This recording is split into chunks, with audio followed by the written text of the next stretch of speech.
Oh, great. And we're recording this meeting. No stress. So we're hold on, I'm gonna escape out of here really quickly so that we can just continue. And we are recording this video so that anybody that couldn't join us in real time has access to this.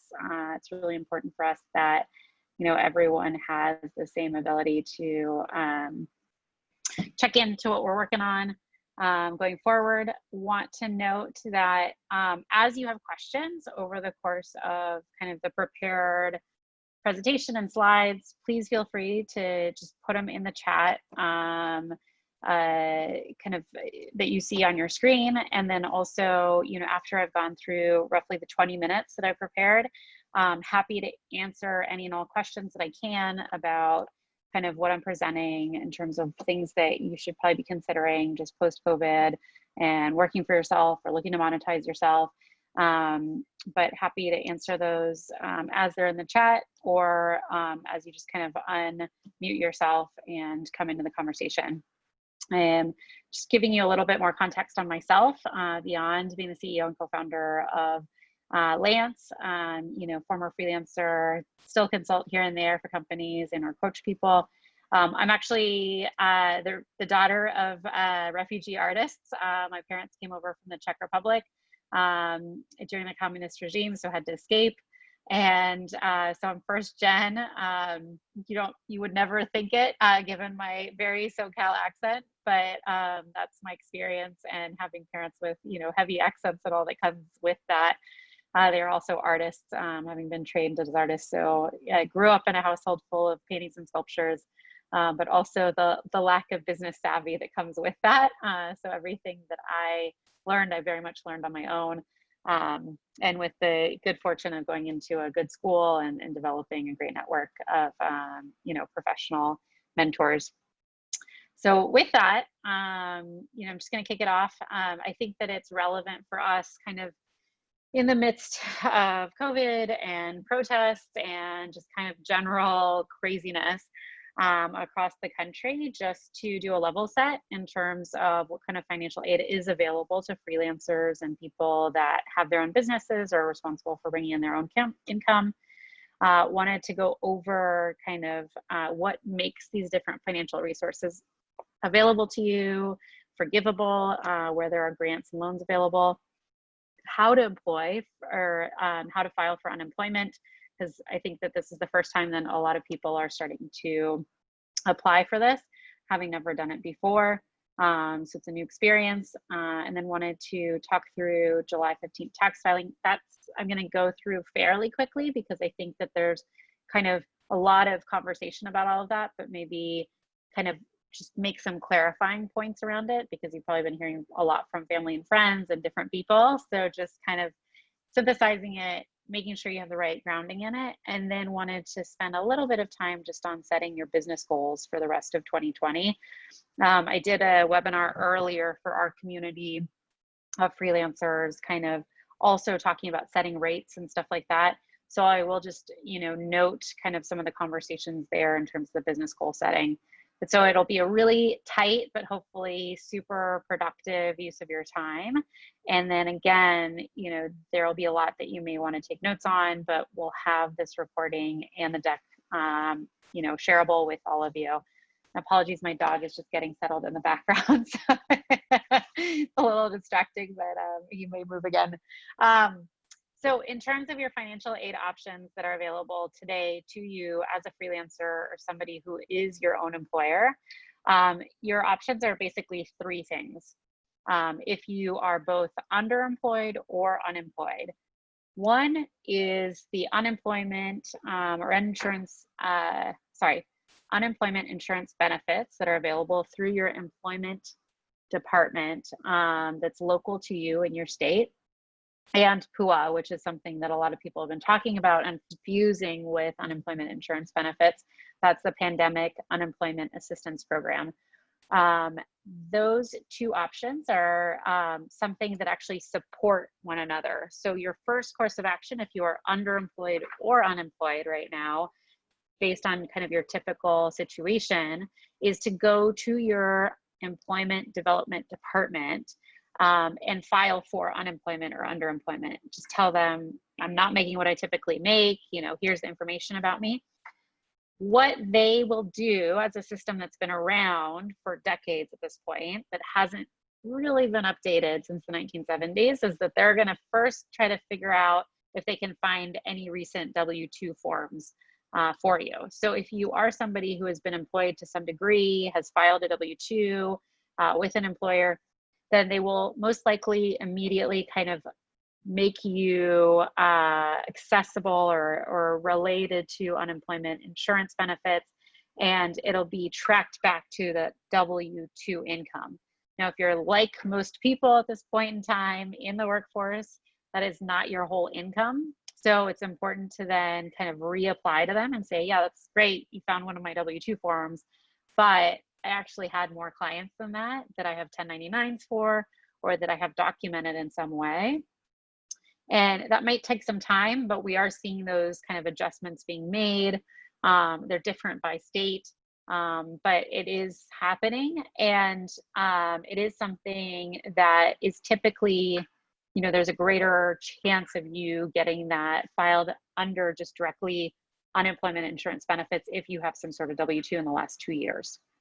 If you don't, and or you get denied for unemployment insurance benefits, then the country and the administration created this pandemic unemployment assistance program to basically catch anybody that was denied unemployment insurance benefits or wasn't trackable in the system.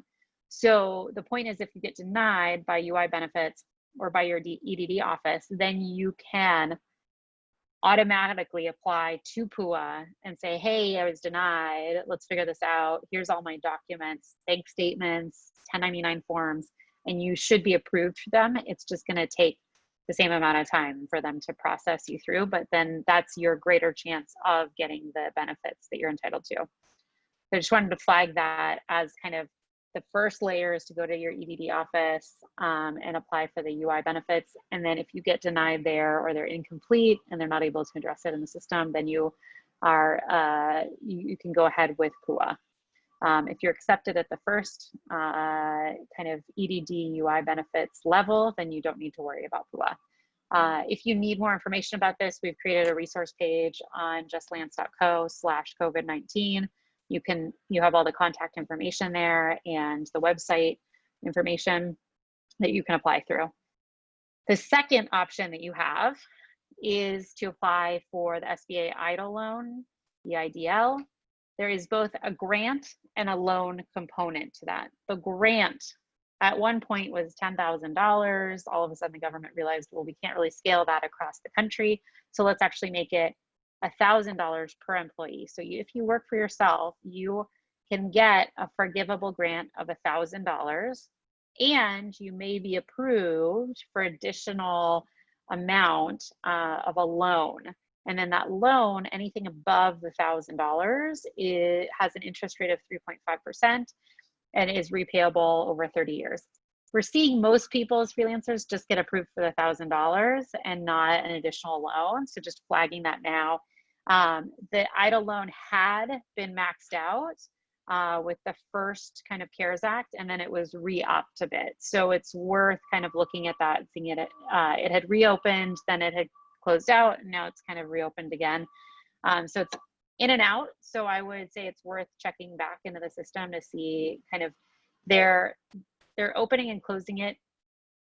It sounds weird, but the country and the loan providers that are directly tied to the US government are constantly assessing their bandwidth for providing these loans. So they'll stop it, kind of calculate all their numbers across all of the loan applications, and then reopen as they think that they have enough bandwidth to cover more loans. And then they'll close down again, take a tally, and then reopen. So that's why you're seeing them close and open like that, because it's just a lot of applications and they're trying to get real-time information about their bandwidth. The third component that basically the government has written an IOU to commercial banks around is the PPP loan. And that's the one that was originally only open for traditional businesses, and then opened further for freelancers and kind of micro businesses. And then all of a sudden, a week later, under the initial CARES Act, was tapped out.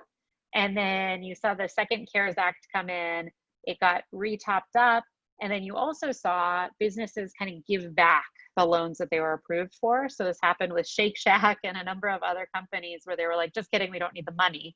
The reason that happened, just so you know, is that all of these companies have accountants, that their job is to have paperwork filed and ready in case there's any kind of benefit that they can apply for. It's their job to apply for anything and everything that comes along. The intent for most of these companies is not malicious. They were just saying like, great, we don't know what the heck's going on. This is a crisis situation. Let's apply and get that loan in and then see if we need it. So that's why you're seeing a lot of businesses kind of proactively give it back, and then others like colleges and stuff like that kind of be told to give it back because they truly don't need it and it's not intended for them. So you're actually seeing that not only was the PPP kind of topped up, but then with kind of funds being released from businesses it wasn't intended for or don't truly need it, there's still a lot of money in that pool. What I mean by a lot of money is that there's now more money to spread across people that need it. And this one also has a grant portion and a loan portion. So the grant, the forgivable grant, which means that you don't have to pay it back as long as you kind of stay on top of documenting how you're using it, is 2.5 times your monthly average income. The critical words here are monthly average income. As a freelancer, we often don't have a handle on exactly how much we made within any given year, especially if you're working multiple jobs. The best thing to do, and this is where our app comes into play, or a QuickBooks, or just being really meticulous about your bank statements and being able to see what you made across all of your income streams, is that you want to take kind of the whole 12 months of 2019, or those 12 months plus the first quarter, the first 3 months of 2020, and add all that up and then either divide by 12 or by 15 if you wrap it up into 2020, if you made more money in 2020. And then that is your average monthly income. So it accounts for when you're lopsided, when you maybe just made a couple $1,000 or $500 in a month versus like 5,000 when somebody all of a sudden realized that they had to pay you and you finally got that check in the mail, right? So you want to find that average monthly income, and then that is what you can show to a bank, any traditional bank or a lender, and PayPal is also making these PPP loans available. And then you can say, look, this is my typical monthly income. I have the receipts for it, basically. And then they'll say, great, you are qualified for 2.5 months worth of that monthly income. We are seeing an assessment time on that, but we are seeing people get approved for it. What most people are doing, the intent of this was to allow for that forgivable portion and an additional loan portion that takes into account any home office or rental space you have, plus utilities. And what we're seeing is that most banks, just because the government has gone back and forth on what's forgivable and how much and all this sort of stuff, is that they're just sticking to the 2.5 months of forgivable grant portion. And then the loan, some people are getting and other people are not, just depending on how stable they are. So if you're applying for these things, I'm just trying to give you a sense of what you will likely get for your effort and your time put in. Just know that the loan for this has different terms. It's a 1% interest rate over 2 to 5 years. There was a new bill now passed that extended the potential payback period on this from 2 to 5 years.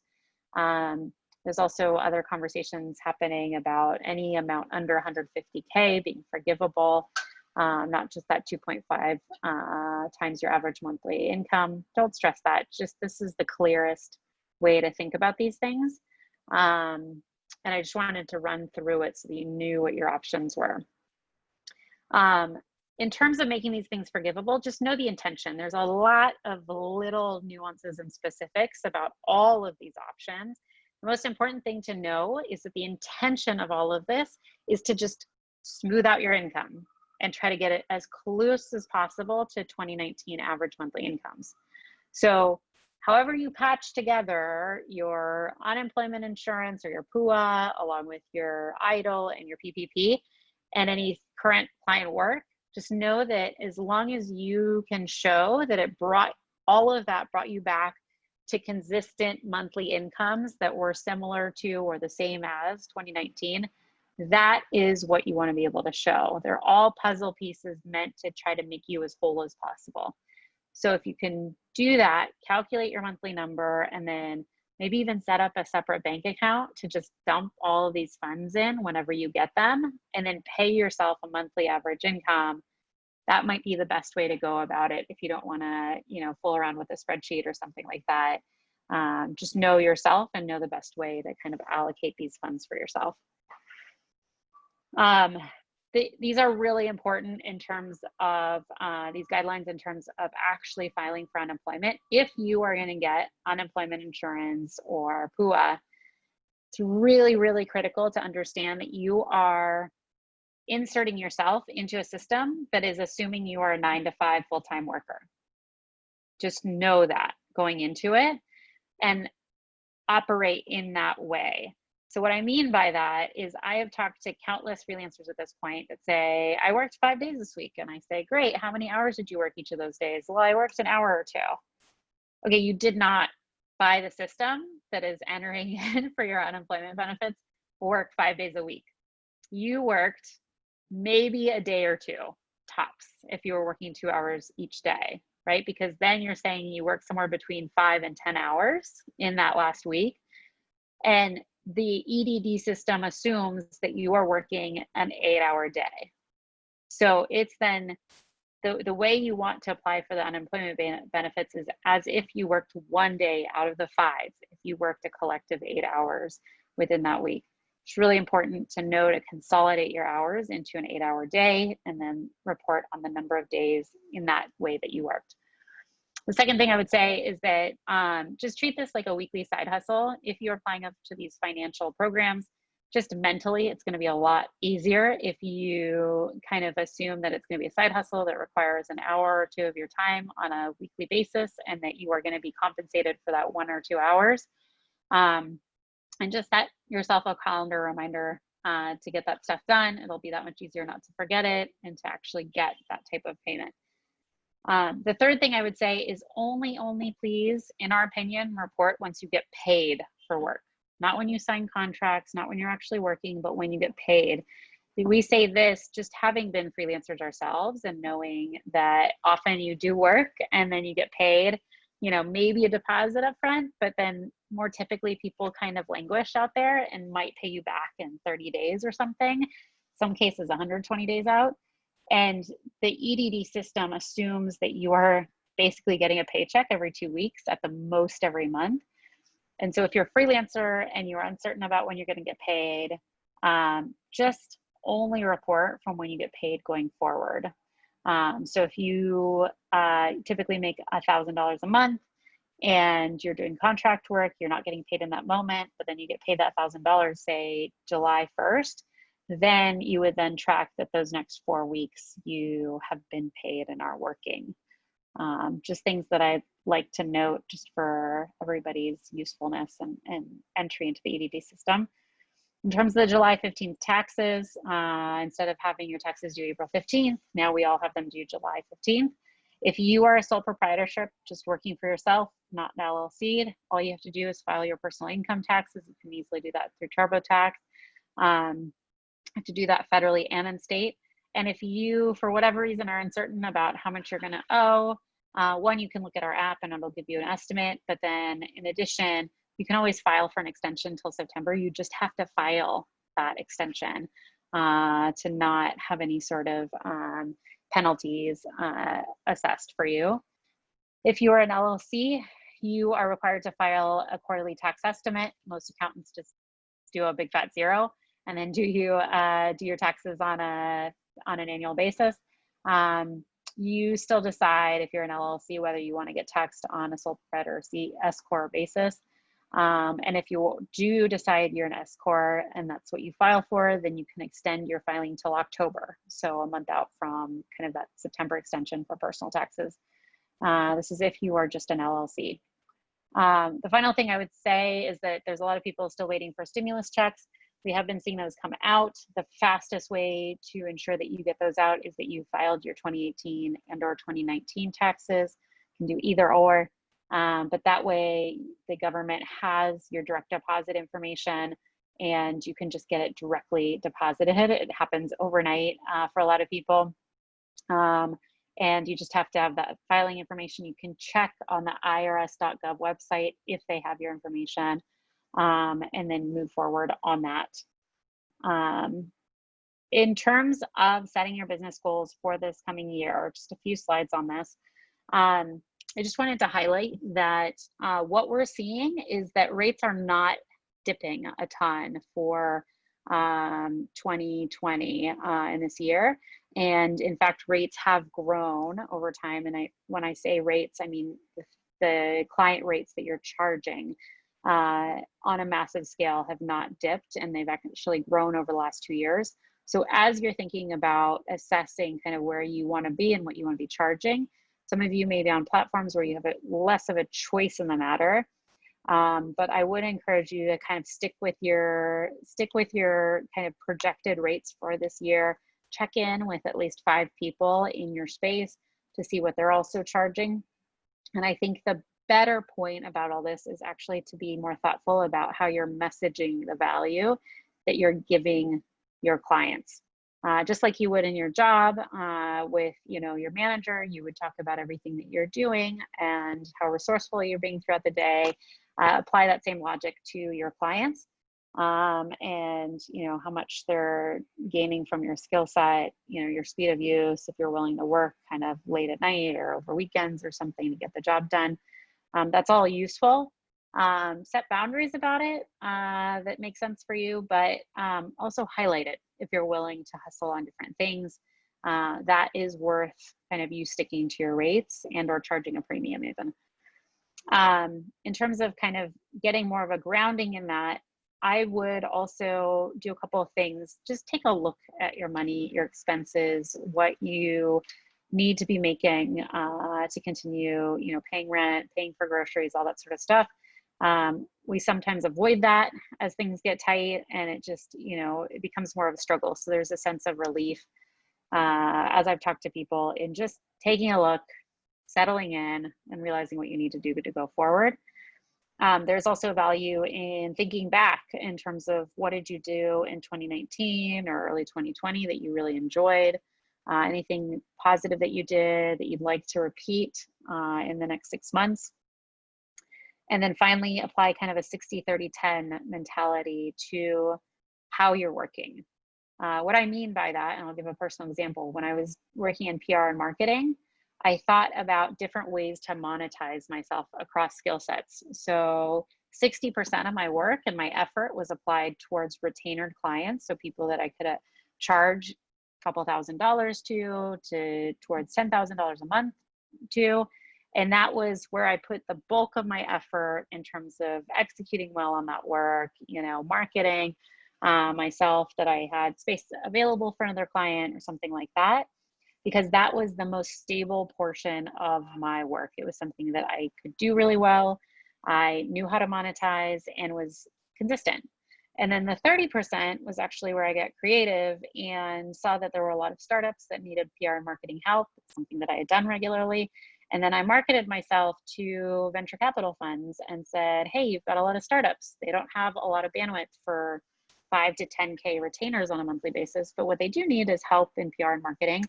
And I can do whiteboard sessions with them for 2 hours for $500 a pop, and they'll know exactly what they need to do for the next 3 to 6 months of their development in terms of PR and marketing. And those sold like hotcakes because they were very clear, very tangible, and something that was affordable to that demographic of people. So that was a bit more flexible in terms of workflow, and but still was monetized and contributed to my monthly income. And then 10% was spent on just, in my case, pro bono work. So I would, just work with early stage startups that didn't have the money, but was really focused on it only being 4 hours of work every week. And the intention was to help them out when they were in a tough spot, and then to also help them so that they knew about me, so that, you know, they could talk to their friends about me, or, you know, who knows, in 2 years time, they could come back and say, hey, I'm finally at a point where I can afford somebody. Let's work together. So just think about your own jobs. What is the thing that you're the most in control of, the most skilled, or is the most stable? Apply the most effort there, just to be really practical. Then the 30% can be something that you're just testing out or is more flexible in terms of how you're making money. Maybe it's something more platform driven or driving for Lyft right now or whatever it is. But you can, you know, fluctuate it a little bit more. And then maybe 10% of your effort right now is developing kind of an online course or doing webinars about something you're really good at, or have figured out a hack around or something. But it's really good just to think about kind of within a pie chart, how much of your effort and income is coming from different efforts. I would give yourself kind of 3 clear goals around that. You know, what's your goal income? I would, you know, look to either meet your 2019 income or exceed it by about 20%. You know, focus on what your 60-30-10 is. And then maybe for some people, you know, a savings goal isn't as realistic. Maybe it's just knowing what you can be charging for your different jobs. And that's where you just find some people that you can talk to and can get that sense of range from. You can easily do that through Facebook groups, just by posting that you're reviewing your rates, would love to talk to a few people, and that can start to develop a really healthy network for you. Also, just in terms of kind of more proactively and in a more excited fashion, looking at the next 6 months of this year, just kind of giving you some motivation, I would look at kind of what can really make your resume sing. Who are kind of 1 or 2 clients that you'd love to work with, or types of jobs that you'd love to do, or projects, design projects or something that you'd really love to add to your work experience or your resume. Just found that that's just something to really look forward to and work towards. And then learning, you know, in those conversations about your rate ranges, it's very likely that you'll ask, you know, what are you charging? You know, what allows you to charge for that? And then have you noticed clients asking for or paying a premium for anything? And then match it against your own skill sets and see if there's 1 or 2 courses. They're really cheap these days on Udemy and Coursera, but maybe there's 1 or 2 courses you can take in the next 6 months that can allow you to charge more and start promoting yourself with additional skills or certifications and stuff that can either bring in a new type of client or an additional income. How to make it happen? I'm a really strong believer in writing down your why. I mean, today it might just be paying rent, but it might also just be like you need some new motivation and excitement, or you just feel really trapped in what you're doing today. Just write something that makes sense for you. And every time you're kind of feeling exhausted, you know, you might legitimately need a nap right now. I find myself taking those, but then you also can look at this Post-it and say, all right, I'm going to try one more thing today. You know, start mapping towards your weekly and monthly wins across your different goals. Make sure that everything you're doing is visible. I keep an actual physical notebook that's sitting here with me that I take notes in, to kind of do like a daily and a weekly review of how I'm progressing. And then I would tell your friends and support systems, something that's really tangible that I like to suggest to people is developing just a monthly email. It can be super simple to 5, 10, 15 people that love you and care about you and your success. And just tell them what you're up to. Hey, I had this really great client earlier this year, would love to work on another client like that. If you know of anybody, would love to get introduced. By the way, I'm also taking this course. It's really exciting in UX design or something. Give me a shout if you're curious. And then maybe something else, you know, if you're looking to support me and all my efforts in your field, they can follow you on Instagram or share something you've created. But this is something that we usually overlook because we're so kind of bogged down by our own work and sometimes overwhelmed by working for ourselves, that we forget that to the broader world, you know, freelancing, working for yourself, or hustling across different jobs and you know, income streams is pretty exciting to a lot of people. And you know, you likely know more than you think you do. And and just sharing that gives people the opportunity to check in with you, to have you top of mind, and to support you in a variety of ways. So just highlighting that. And with that, I'll just exit the screen. I think I saw some questions pop up in the chat. So I'll address those, and then I'll let everybody jump in with questions as well.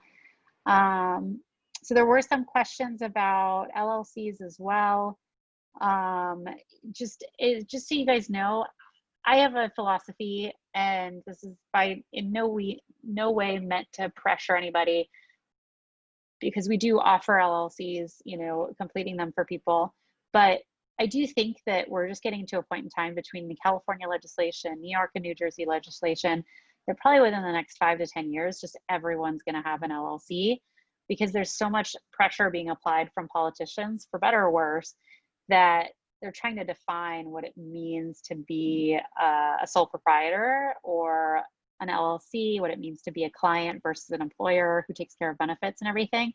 And I think it'll make you more marketable, freelancers in general, to have an LLC that allows each of us to work directly with clients, to say that we're responsible for our own benefits, to frankly bake in those costs into our hourly rates. So it's just a perspective that I have.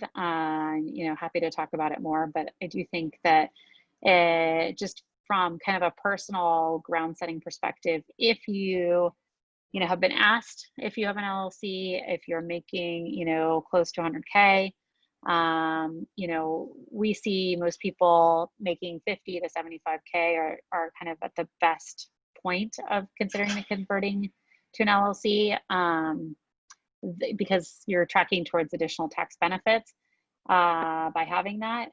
That's kind of the point at which you might want to consider it more and explore it. To Brittany's point, we offer the ability to LLC for $500. You get everything done within a week. That's your articles of incorporation, your name check, your EIN. You know, LegalZoom also does this. They're for New York about $750 for an LLC, and they take a little bit longer. I think it's typically a month or so. I did that last summer just to check on that. There's Swift filings and a number of other things. There's a lot of businesses that crop up when you just type it in. We're just trying to do it a little bit better without selling your information to everybody. Sam, I think you asked what are good tools to keep track of hours. There was one that was top of mind. I might have to just email you back about it. There's a couple different apps that I found are useful. Let me just see if I can research it while we're on the phone here, because it's one that I have downloaded in the past.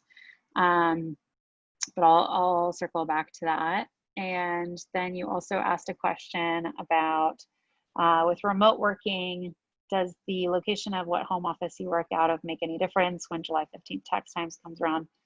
So here's the reality of being a freelancer is you absolutely should file both your LLC and or your personal taxes from wherever you have a physical residence. So that means wherever you are living the majority of the time in any given year, that's where you should have your LLC, where you should file taxes and everything. Because here's the catch. With startups and companies, they kind of have a path to LLCing in Delaware with Stripe or other kind of companies. That is because they have a workforce that is typically distributed. They can have people that are working for them in New York, in Idaho, in California.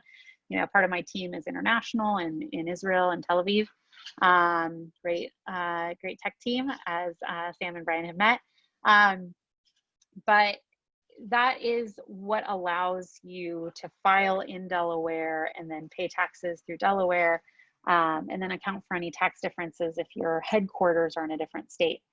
As an individual, you absolutely should file in your state, because if you are living in one place but file your business in another, you have to pay the taxes there, and then you'll have to be accountable for a foreign state tax, where the state that you are living in will also say, that's great that you paid them taxes, but where's our money to fix our roads and everything that you're driving on every day?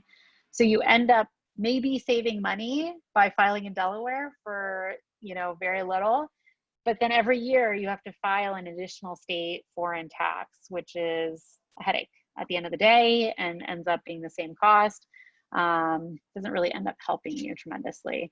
So just like to flag that for people where they may have talked to an accountant and the accountant said, file in Delaware, it's cheaper, it's more business friendly, but then it catches up with you every year anyway. So just be mindful of that. And then Brittany said, as an individual, how much do you recommend setting aside for taxes? It's a great question. So kind of statistically speaking, you know, those of us that work for ourselves typically put aside, you know, either 0% of our income towards taxes or 40%. And this is just, you know, those of us that don't feel confident in terms of setting aside the taxes. I found that it's just generally not something that's a malicious, that you're just like, shrug, I don't know what to put aside, so I'm just gonna, you know, keep living, and then let the taxes hit me when they do every year. And the 40% is usually somebody who's been coached by an accountant to set aside, say, 30%, 40%. What I have found is if you're saving 40%, you're also kind of screwed because you typically have cash flow issues, right? You might initially set aside that amount, and then not have that or be dipping into that account to pay for any supplies or equipment or transportation that you have. So what we say is start by something that's a bit more manageable, say 15 or 20% of your income, because then once you take out deductions for your business, you're probably going to be closer when you look at that 15 to 20% in terms of what you actually need to pay in taxes.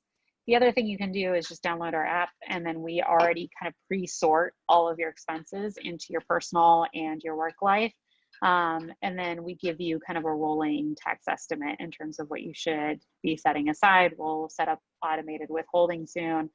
And that's something that we know kind of takes up a lot of thoughts and anxiety for people. So I would say just track more towards the 15 to 20%, then you have something set aside. You need to pay a little bit more, it's way more manageable typically. And if you have to pay less, great, you still have that set aside. Kwame, I'm not sure what you meant by for insurance, just in terms of kind of recommendations I have. I'll start with recommendations just while he's responding over chat or in person. But the thing that I've found is that, you know, one, you should look at liability insurance kind of across freelancing jobs. Typically, it's like $20 a month for most jobs, something like, you know, renter's insurance, and can be useful, especially if you're doing anything in person or more manual as one of your jobs. I think that there's a high degree of kind of like learning that's happening today around insurance, where you know, people are unclear of what type of business insurance they need. I would look at liability. I would look at equipment or warranties for all of your equipment, especially if you're doing any sort of photography or videography, but also if you're just using your laptop and your phone a ton. It really is kind of end of life in a lot of situations if you're a freelancer and your phone, you know, goes on the fritz. That's really your connection to your clients and everything. So make sure it's protected. And then, you know, there's some episodal insurance if you're tacking on driving that's off of a platform or something that you may want to look at. But typically I'm finding that a lot of people are doing kind of more of the transactional jobs through platforms where you are covered and everybody's insured at this point in time anyway. In terms of health insurance, thanks Kwame for clarifying.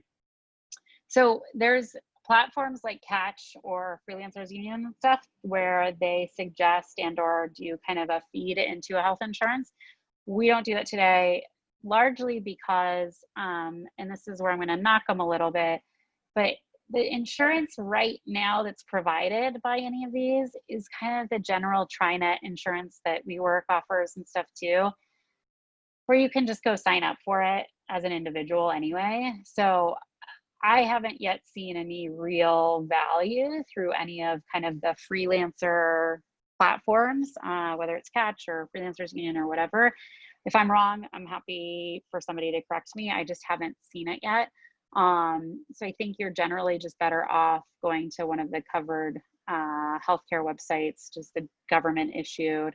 I think most people that get insurance and are covered kind of go with the bronze options or whatever. It's just really expensive. Just know that you know, there's a lot of people working to make it more affordable. It's just kind of a shit show, for lack of better terminology around that. But it is something that a lot of people are looking forward to addressing.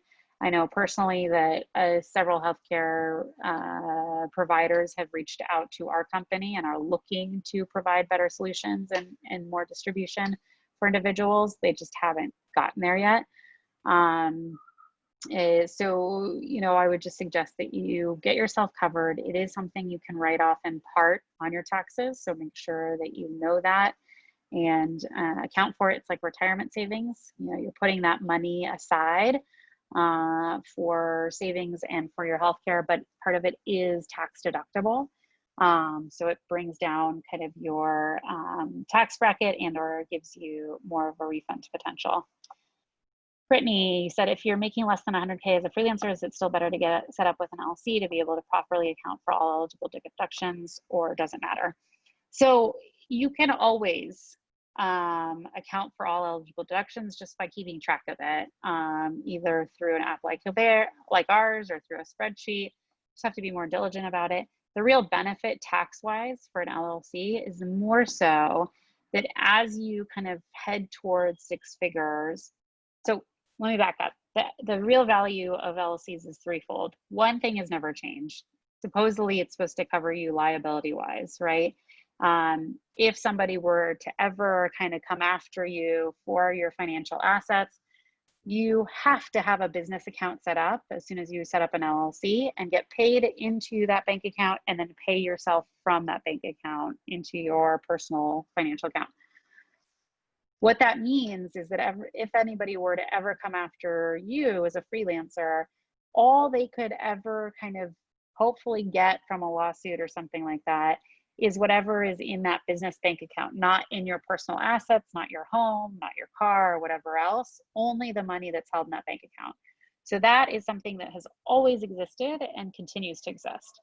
The two new things that we've noticed from setting up an LLC that makes it potentially beneficial is, one, clients are starting to look for it. They're starting to ask, are you LLC'd? Because then that protects me as a client from ever being accountable or being held responsible for your benefits by the state government or by some legislation that might come down the pike in the future. The second one, so you're potentially more likely to get hired for the job if they're asking for that. The second or the third benefit is really that you're able to, as you kind of hit six figures, get essentially tax discount. So if you have those two separate bank accounts, whatever you hold in your business bank account that doesn't get deducted for your income into your personal account is taxed only at a 20% rate. So the rest of your personal income taxes are typically taxed at a 30% rate.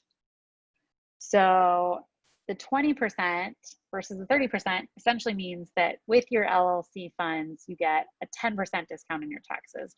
So that's where it can be really meaningful as you kind of hit six figures and go beyond. That's a meaningful difference in terms of how much you're taxed and how much you're able to save for yourself. Below that, it's just not as meaningful, but you can still get the benefit of potentially clients looking at you more seriously, more legitimately, and hiring you potentially more for jobs. Yes, I'm happy to give a quick demo of the Lance app. And I can type in the website, just lance.co. And then I also mentioned the resource page in terms of financial resources that people can, that may be relevant to them locally. That's the justlance.co/COVID-19. I'll do a quick demo of the Lance app. Let me just click in a wire here. And anybody that has any additional questions while I'm not looking at my screen specifically, feel free to unmute yourself and ask any other questions.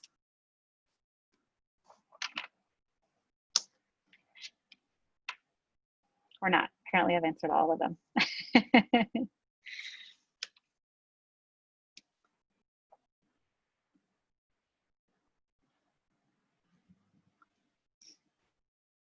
And Sam, I was looking for the time tracker. I just haven't come across it yet, so I'm happy to send it along after this.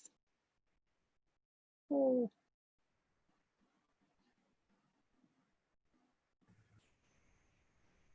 All right, just opening QuickTime so I can do this demo really quickly and you guys can get a view. And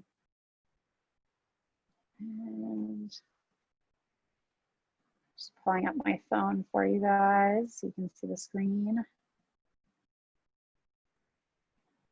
All right, I'm just gonna screen share real quick here.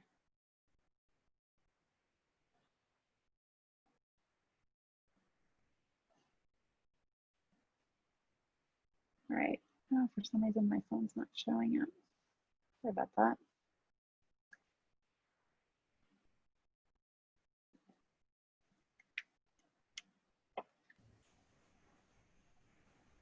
Let me make sure this pulls up. QuickTime is not working with me.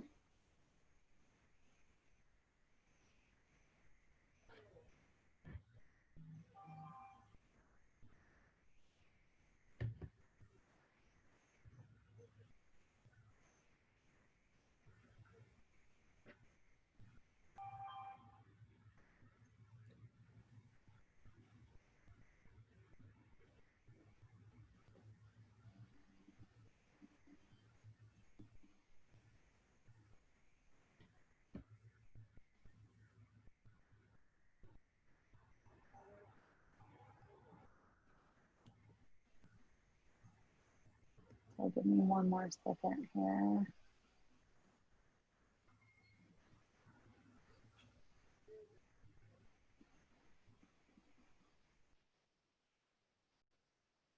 See if it works. It worked earlier today when I did a demo. We saw it for like a quick flash second. Oh, you did? Yeah. And then it disconnected. Weird. It never showed up on my end, and it's giving me an alert. Trying to figure out if I've done it via.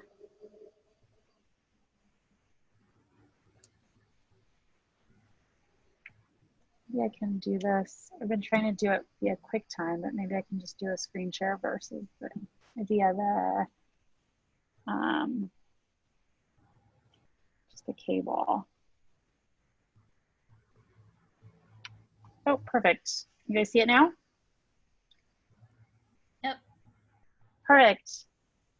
So if you want to use the Lance app, it's Lance on iOS and Android. You can download it either way. It's free right now. We just figured that we'd make it available to everyone so that you have the benefit of using it. And frankly, at this moment in time, just getting on top of your finances. So what you can see here is I've synced kind of multiple financial accounts. You know, you can sync as many as you want. You can sync your PayPal and Venmo, whatever you're collecting money through and paying expenses through. You can see all the transactions, kind of the 30-day breakdown, and you know, personal spending, and all of this is really interactive. In any one of your payments too, you can open things and kind of sort them separately in terms of expenses, and then you see a little alert on the bottom that allows you to sort that kind of going forward. And with this, you'll see that that life and work is on the bottom. So we actually take the further action of automatically sorting your expenses for you. So if you slide over to the work screen and feed, then you have kind of a sorting of all of your work-related expenses, your income streams, and your taxes by quarter. So we've done some of the heavy lifting for you based on our knowledge of what's typically a work-related expense. You can kind of start learning what the relationship between your income, expenses, and taxes are, and make sure that you see any recent debits to your account. What I really love is you can see income streams, and these are things that we just mocked up, but you can add an income stream. You can see how much you're making in relationship to different jobs, and just kind of going forward, track what's making the most money. And in terms of the taxes per quarter, this is what I had noted in the deck itself, is that a lot of people, just to file for loans and everything, looked at the 2019 annual income, and then they could see an actual tally of their net income versus the taxes. So in this case, if I had made $58,765.64 over the course of the last 12 months of 2019, I'd divide that number by 12, right? And then get $5,000 a month, right? Or roughly, just under. And then that is the 2.5 times. You would multiply that times 2.5 times, and that's what you would apply for in your PPP loan. But you can see here that there's a breakdown of what your income was, your deductions, your self-employment tax, state and federal taxes. This is all meant to help you kind of understand things. You can also click to start with actually filing your taxes, and it just makes your life a whole lot easier. And it's all based on everything we can pull from across your income streams. Then you give us just a couple sample kind of notes about your filing status and where you live. So all of this are things, all these are things that you immediately get access to, and then we give you kind of little news updates in terms of any webinars that we have going forward and anything we've noticed that's relevant to freelancers. And that is kind of our quick and dirty demo. Hopefully it's really useful to everybody. And as we continue to develop as a company, we're continuing to pull in kind of automated business banking. The LLC is something we just do over email today, and we'll integrate and then have your documents available going forward in the app as well. And your point, Sam, about Mint for Business is totally accurate. We just don't try to kind of dictate your budget to you, but you can certainly see how you're spending your money and then actually interact with everything going forward. So it should be really straightforward and easy to use for everybody if it's something that you think would be helpful. Cool. Any other questions? You guys ready to close it out? Was this helpful to everybody? Oh, sorry. No, I was just no, go ahead. Oh, I was just gonna ask, was this helpful to everybody? Is this something that's useful as you look at, well, as you look at working for yourself? That's the intention. Awesome. Go ahead, Brian.